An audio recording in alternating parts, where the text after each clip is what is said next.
let's talk about the Golden State Warriors. All right.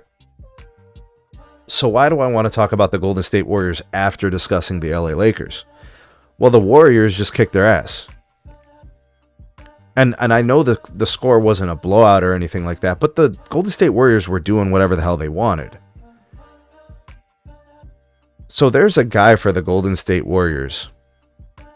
And I don't know how much of the Warriors you guys watch, but Brandon Podzinski? That kid is good. I mean, I've been watching him all year whenever I watch the Warriors, but he's really come along. Like, he was knocking down shots, fearlessly taking and making threes. And a little bit of Moses Moody. Jonathan Kuminga was really good against the Lakers. Jimmy was being Jimmy, right? Having his spots where he could get some buckets at the rim. You know, working his magic kind of like in between the perimeter and the paint. That's kind of like his area. Defensively, he was very good. Draymond Green was excellent defensively. Came up with some huge plays. Doing all the dirty work. You know, he's Draymond. Like, that's his calling card, his defense. And then Steph was so impactful on so many levels. He was basically every time he touched the ball, the Lakers were sending doubles. The Lakers were like, yo, where's Steph? They were always monitoring, watching, tracking Steph Curry. And he had a good game too. And shout out to Steve Kerr for finding his lineups, finding his rotations, figuring out who's who on the roster and who's going to do what for the team. A lot of people have been really down on Steve Kerr since they've last won their finals. Everybody's calling him a fraud. He doesn't know what he's doing. Looks to me like Steve Kerr actually does know what he's doing. He's proved a lot of people wrong. He's got the Warriors in the thick of things in the Western Conference. So, in my opinion, the Lakers are the least likely to get to the Western Conference Finals out of these like top 6 or so teams.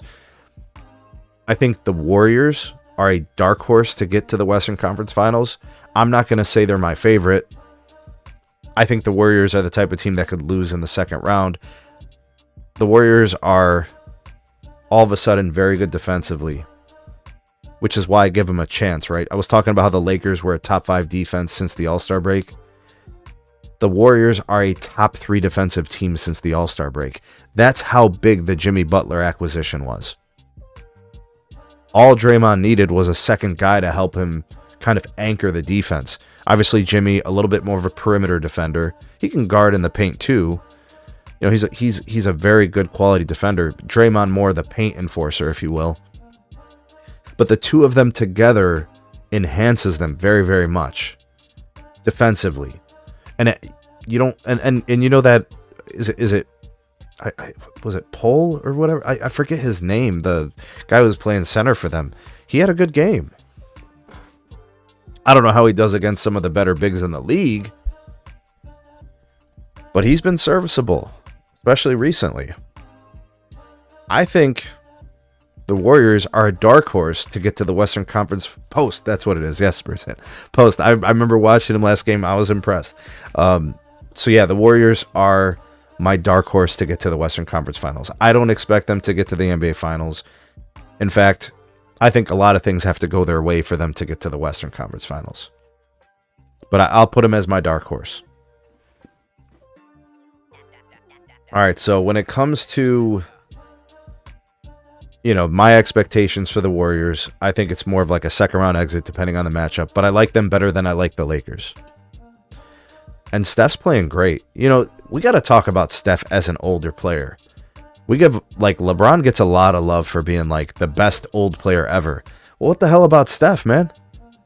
This guy's still scaring the hell out of defenses. He's still, like, demanding. Like, everybody needs to pay attention to him on the perimeter. He's still scoring 50-plus points sometimes. He's still knocking down 8, 9, 10 threes some games.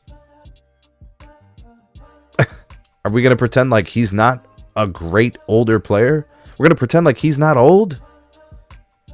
I'm pretty sure Steph's 37 years old.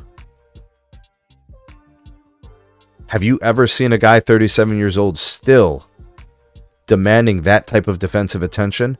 The amount of respect that players have for Curry, not by what they say. Respect is not what you say.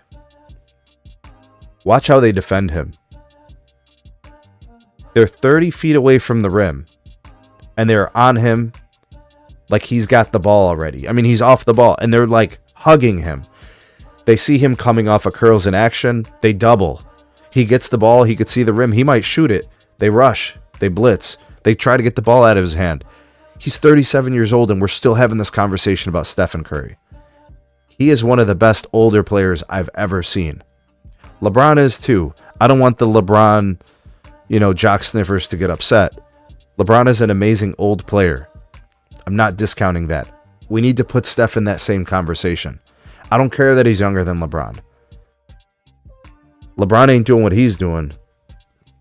In fact, when LeBron was in his prime, he wasn't doing this. The gravity, 25, 30 feet away from the rim to still command double teams? In what, his 17th season or something? 16th season?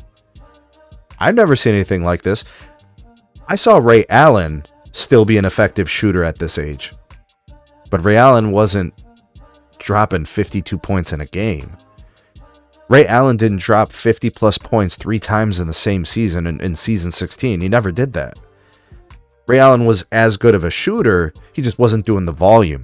This guy is still offensively carrying this team at 37.